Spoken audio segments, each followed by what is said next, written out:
Aujourd'hui, politiciens et journalistes font un examen de conscience et s'interrogent sur les risques de la concentration de la presse. Québécois, c'est plus un satellite là, dans l'industrie de l'information. C'est une planète qui génère sa propre gravité et qui tourne en orbite dans son système solaire. Dans son livre Rich Media, Poor Democracy, Médias riches, démocratie pauvre, le grand spécialiste des médias, Robert McChesney, de l'Université de l'Illinois, présente un ensemble impressionnant de statistiques et d'analyses sur la concentration des médias. En 1999, 8 grandes corporations se divisaient plus de 70% de tous les médias dans le monde.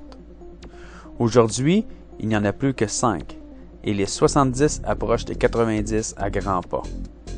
Et quand je dis tous les médias, je ne parle pas seulement de la télé, mais aussi des journaux, magazines, radio, communication par satellite, câbles, maisons d'édition, production et distribution de films, chaînes de cinéma, Internet, panneaux d'affichage et parcs d'attractions.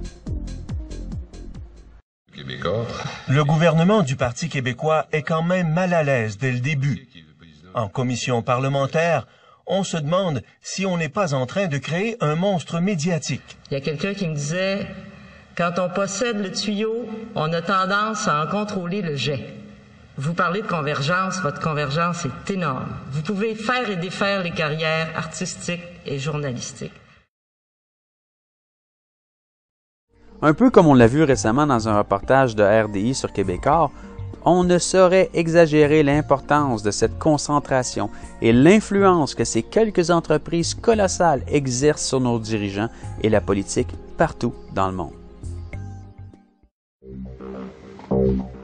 Ancien président du Conseil de presse du Québec, Raymond Corriveau croit qu'il y a peut-être de bonnes raisons pour le gouvernement de ne pas affronter Québécois. Qui veut aller en élection avec un groupe de médias contre lui? Quel gouvernement qui veut faire ça?